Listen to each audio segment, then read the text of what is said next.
একজন মুসলমানের সবচেয়ে ইম্পর্টেন্ট হলো, সবচেয়ে গুরুত্বপূর্ণ জিনিস হলো ঈমান। সুবহানাল্লাহ।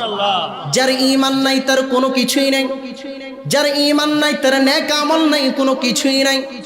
ভাইরা আমার, আল্লাহ পাক রব্বুল আলামিন পৃথিবীর মধ্যে অসংখ্য গণিত নিয়ামত দান করেছেন, কিন্তু তার মধ্যে আল্লাহ পাক রব্বুল আলামিন আপনার আমার জন্য এমন একটি নিয়ামত দান করেছেন, পৃথিবীর মধ্যে সবচেয়ে বড় নিয়ামত যিনি, তিনি হলেন আপনার আমার নবী। সুবহানাল্লাহ। আর জোরে বলি না সুবহানাল্লাহ।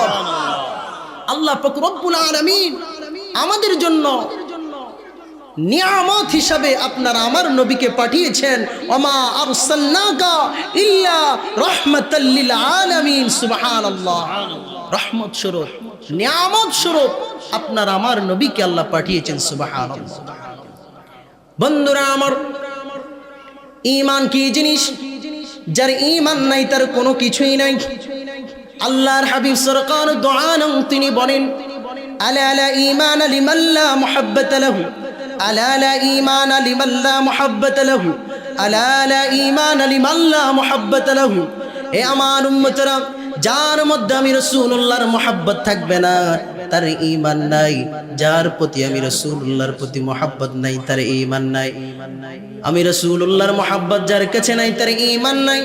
অপর আয়াতে আল্লাহর হাবিব বলেন, قال النبي صلى الله عليه وسلم لا يؤمن أحدكم حتى أكون أحب إليه من والده وولده والناس أجمعين।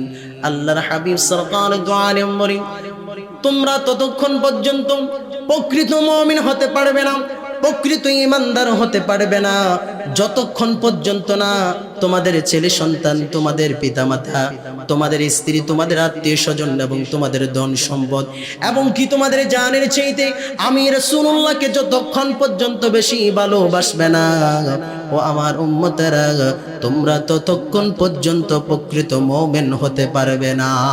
ঠিক কি না? রাসূলুল্লাহকে ছেলে সন্তান, পিতা মাতা, আত্মীয় স্বজন, ধন সম্পদ, জানের চাইতে বেশি ভালোবাসতে হবে। ঠিক কিনা বন্ধুরা আমার? এটাই হলো ঈমান। আমার ভাইরা, ঈমান এমন একটা জিনিস, আজ যদি পৃথিবীর মানুষ ঈমানের মধ্যে থাকতো, তাদের ঈমান যদি মজবুত থাকতো, ঈমানের শক্তি হলো সবচেয়ে বড় শক্তি। যদি মুসলমানদের ঈমানি শক্তিটা পাওয়ারফুল থাকতো আর মুসলমানরা যদি ঐক্যবদ্ধ হইতো, তাহলে পৃথিবীর কোন ধর্মের লোক মুসলমানদের দিকে মুখ তুলে কথা বলতে পারতো না। কথা বলেন ঠিক কিনা? আজ মুসলমানদের মধ্যে ঐক্য নাই, মুসলমানদের মধ্যে একতা নাই। মুসলমানদের মধ্যে ঐক্য না থাকার কারণে ইহুদি, খ্রিস্টান, কাফেররা মুসলমানদের মধ্যে বিভ্রান্তি সৃষ্টি করছে। মুসলমানদের মধ্যে কিছু মুনাফিক রয়েছে যারা মুসলমানদের ঈমানগুলোকে কাফের মুশরিকদের কাছে বিক্রি করে দেয়। কথা বলেন ঠিক কিনা? ভাইরা আমার, আমাদের ঈমানকে মজবুত করতে হবে, ঈমানকে শক্ত করতে হবে। যদি আমাদের ঈমান মজবুত না থাকে, তাহলে ভাইরা আমার নেক আমলের কোনো লাভ হবে না। কথা বলেন ঠিক কিনা? ঈমানের শক্তিতে বদরের যুদ্ধ সহ অসংখ্য যুদ্ধের মধ্যে মুসলমান সাহাবীরা কাফের মুশরিকদের সংখ্যাকে তাদের সাথে বিরুদ্ধে যুদ্ধ করে তাদেরকে পরাজিত করে মুসলমানরা জয়লাভ করেছে। বলি না সুবহানাল্লাহ। বদরের যুদ্ধে মুসলমান সাহাবীদের সংখ্যা ছিল 313 জন, আর কাফের মুশরিকদের সংখ্যা ছিল 1000 জন। মুসলমান সাহাবীদের 313 জন সাহাবী সৈন্য নিয়ে তারা কাফের মুশরিকদের সাথে 1000 সৈন্যকে পরাজিত করে জয়লাভ করেছে। সুবহানাল্লাহ। বন্ধুরা আমার, মুসলমানদের সংখ্যা কম থাকলেও তাদের ঈমানি শক্তি ছিল। তাদের কাছে কোনো হাতিয়ার ছিল না, তাদের কোনো অস্ত্র শস্ত্র ছিল না, তাদের কোনো যুদ্ধের মালামাল ছিল না। তারা যা কিছু পেয়েছে তা কিছু নিয়ে তারা যুদ্ধ করেছে। বন্ধুরা আমার, সেই জন্য ঈমানি শক্তি হলো সবচেয়ে বড় শক্তি। যদি কোনো হিন্দু ব্যক্তি কোনো মুসলমান ব্যক্তিকে দান সৎকা করে অথবা কোনো সৎকা দেয়, ওই সৎকাটা হিন্দু ব্যক্তির আমল নামার মধ্যে লেখা হবে না, কারণ তার ঈমান নাই। আর যদি কোনো মুসলমান ব্যক্তি সৎকা দেয়, ওই সৎকাটা দেওয়ার সাথে সাথে তার সৎকাটা আমল নামার মধ্যে লেখা হয়। সুবহানাল্লাহ। মুসলমানের ঈমান থাকার কারণে সে যদি 1 টাকাও সৎকা দেয়, সেই সৎকাটা তার আমল নামার মধ্যে লেখা হয়। আর ওই হিন্দু খ্রিস্টান যারা আছে তাদের ঈমান না থাকার কারণে তারা যত হাজার কোটি কোটি টাকাও যদি সৎকা দেয়, সেই সৎকাটা তাদের লেখা হয় না। এই জন্য বন্ধুরা আমার, আগে ঈমান মজবুত করতে হবে, ঈমান শক্ত করতে হবে। আখলিস দীনকে ইয়াকফিকাল আমালুল কলিল, অল্প আমলে নাজাতের জন্য যথেষ্ট হয়ে যাবে। যদি আপনার ঈমান মজবুত থাকে, যদি আপনার ঈমান শক্ত থাকে, তাহলে বন্ধুরা আমার, ঈমান মজবুত রেখে, ঈমান শক্ত রেখে যদি আপনি অল্প আমল করেন, সেটাই আপনার নাজাতের জন্য যথেষ্ট হয়ে যাবে। সুবহানাল্লাহ। ভাইরা আমার, একদিন এক ইহুদি এক আল্লাহর ওলির দরবারে এসে জিজ্ঞেস করল, আল্লাহর ওলি, যখন আমরা আমাদের উপাসনা করি, তখন আমাদের চিন্তা ভাবনা কোনো দিকে যায় না, আমাদের খেয়াল কোনো দিকে যায় না, শয়তানি ওয়াসওয়াসা সৃষ্টি হয় না। ওগো আল্লাহর ওলি, আমি অনেকের কাছে শুনেছি, যখন মুসলমানরা তারা নামাজ পড়ে, তারা ইবাদত করে, তখন শয়তান তাদেরকে ওয়াসওয়াসা দেয়, তাদেরকে ধোঁকা দেয়। এটা কেন? আমার মরণের কত দিন বাকি আমি জানিলাম না গো আল্লাহ, মরণের কত দিন বাকি। কন্যা, আমার মরণের কত দিন বাকি আমি জানিলাম না গো আল্লাহ, মরণের কত দিন বাকি। আর আজরাইল আসিয়ার যখন হস্তে দিবা দড়ি, আজরাইল আসিয়া যখন হস্তে দিবা দড়ি, তখন আমার মনা বাই করবা লুকালুকি আমি জানিলাম না গো আল্লাহ, মরণের কত দিন বাকি আমার, মরণের কত দিন বাকি আমি জানিলাম না গো আল্লাহ, মরণের দিন। আর হায়াত হইল হাতে বাইরে, মৌত হইল পায়ে, হায়াত হইল হাতে বাইরে, মৌত হইল পায়ে। যেই জায়গায় যার মরণ লেখা, সেই জায়গা সেই মোরে আমার, হায়াত হইল হাতে বাইরে, মৌত হইল পায়ে। যেই জায়গায় যার মরণ লেখা, সেই জায়গায় সেই মোরে আমার, মরণের কত দিন বাকি আমি জানিলাম না গো আল্লাহ, মরণের কত দিন। আর 40 দিনের আগে বাইরে মৌতের নিশানি, 40 দিনের আগে বাইরে মৌতের নিশানি, জমে দুতে বাইন্দা নিবা চোখে দিয়া গান্ধী আমি জানিলাম না গো আল্লাহ, মরণের কত দিন বাকি আমার, মরণের কত দিন বাকি আমি জানিলাম না গো আল্লাহ, মরণের কত দিন বাকি। আল আসর অর্থ হলো সময়। এই সূরার আয়াত হলো 3টি। এই সূরাটি মক্কি সূরা, মক্কায় অবতীর্ণ হয়েছে। এই সূরা কুরআনুল কারীমে 114টি সূরার মধ্যে 103 নম্বর সূরা। এই সূরার আল্লাহ তাআলা সময়ের শপথ করে মানব জাতিকে সতর্ক করেছেন। আল্লাহ পাক রব্বুল আলামিন তিনি বলেন, বিসমিল্লাহির রহমানির রহিম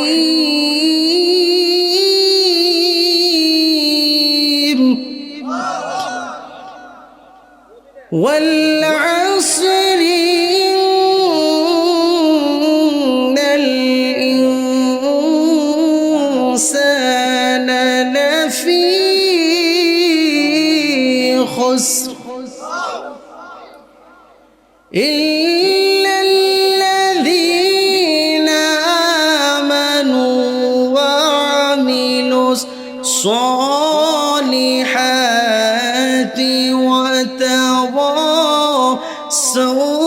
بالحق وتواصوا بالصبر।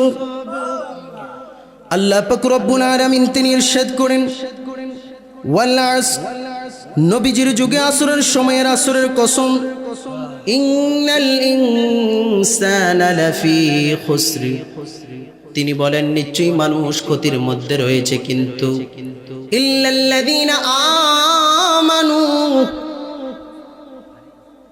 এক আয়াতের মধ্যে বলে ইন্নাল ইনসানা লাফি খুসর, নিশ্চয়ই মানুষ অবশ্যই ক্ষতির মধ্যে রয়েছে। অপর আয়াতে বলে ইল্লাল্লাযীনা আমানু, যারা ঈমান এনেছে, ওয়া আমিলুস সালিহাতি, যারা নেক আমল করেছে, ওয়া তাওয়াসাউ বিল হাক্কি, যারা সত্য কথা বলেছে, হক কথা বলেছে এবং একে অপরকে হক কথা বলার জন্য উপদেশ দিয়েছে, ওয়া তাওয়াসাউ বিস সাবরি, এবং সবর করেছে, ধৈর্য ধারণ করেছে। আল্লাহ তাআলা বলে ওই ব্যক্তিরা তারা ক্ষতির মধ্যে নাই, যারা ঈমান এনেছে, নেক আমল করেছে, সত্য কথা বলেছে, হক কথা বলেছে এবং বিপদের সময় ধৈর্য ধারণ করেছে। সুবহানাল্লাহ। এই সূরা থেকে আমরা চারটি বিষয় পাই। এক নাম্বার হলো ইল্লাল্লাযীনা আমানু, ঈমান। দুই নম্বরে আমরা পাই ওয়া আমিলুস সালিহাতি, নেক আমল। তিন নম্বরে এই সূরা থেকে আমরা পাই ওয়া তাওয়াসাউ বিস সাবরি, এই সূরা থেকে আমরা পাই সত্য কথা তথা হক কথা।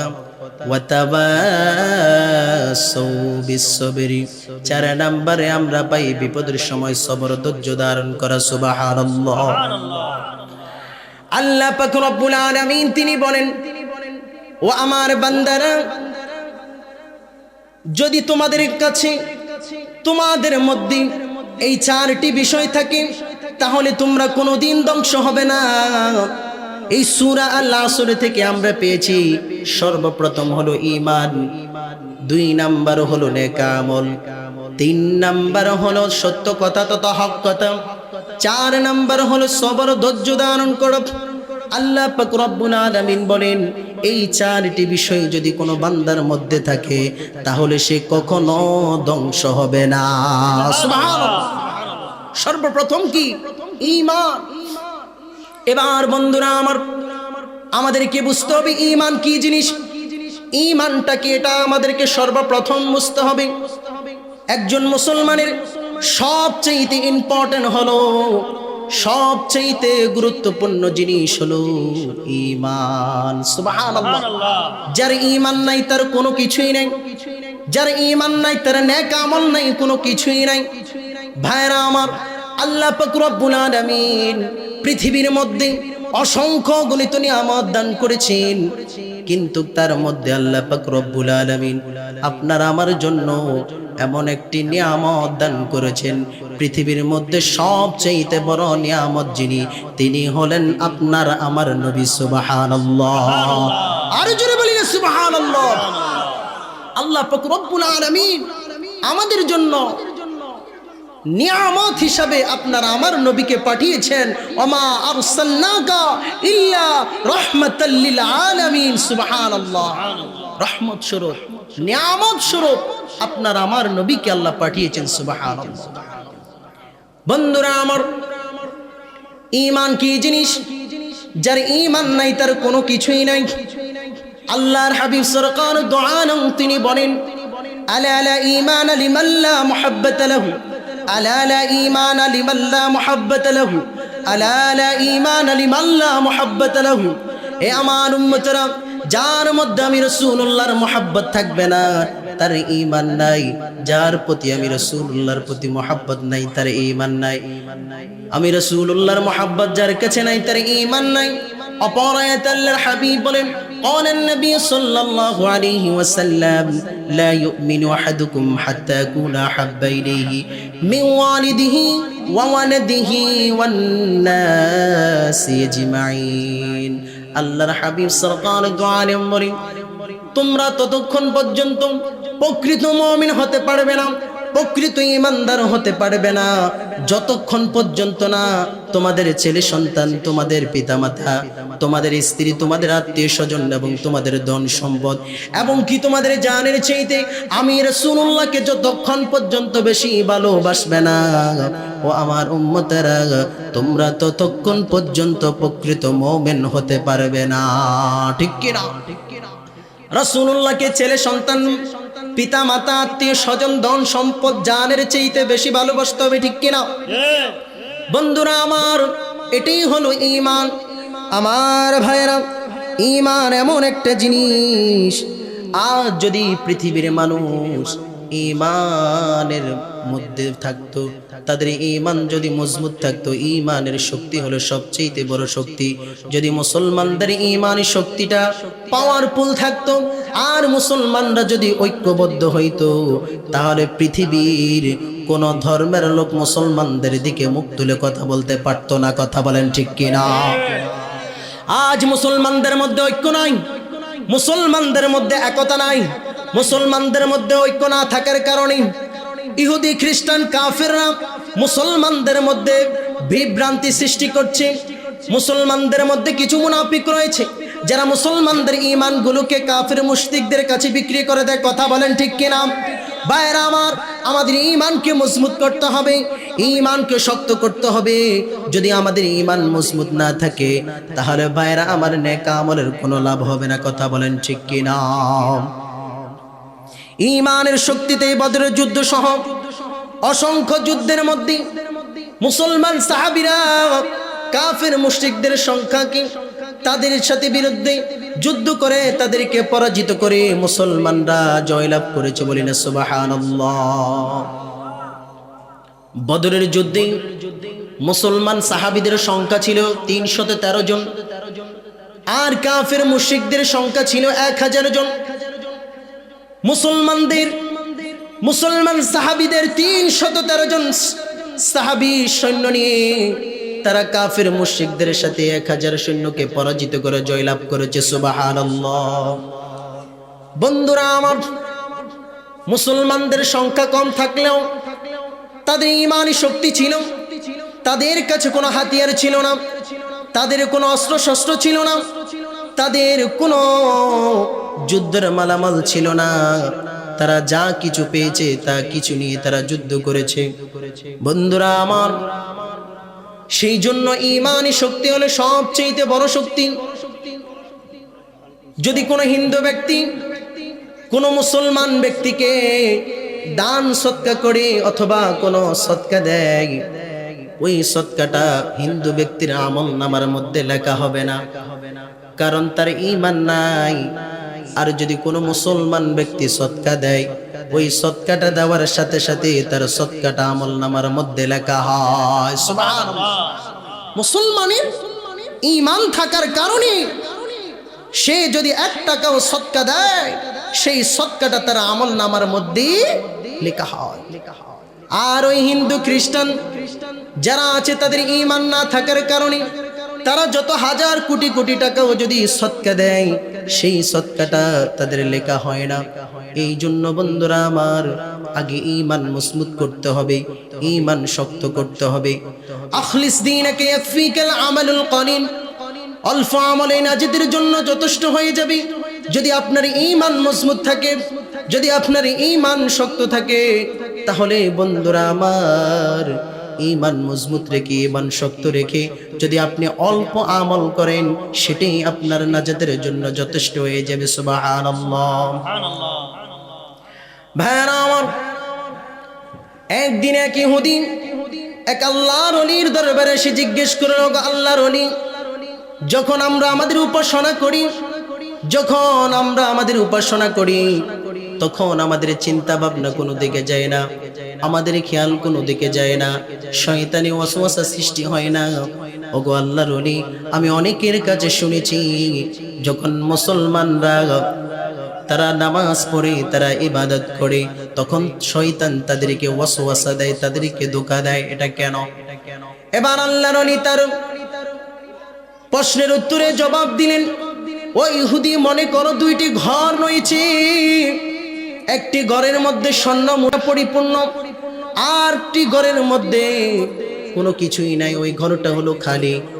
এবার তুমি বলো তো, যখন চোর চুরি করতে আসবে, যে ঘরের মধ্যে স্বর্ণ মুদ্রা হীরা দ্বারা পরিপূর্ণ, চোর কি ওই ঘরের মধ্যে চুরি করতে আসবে, নাকি যে ঘরটা খালি রয়েছে সেই ঘরের মধ্যে চুরি করতে আসবে?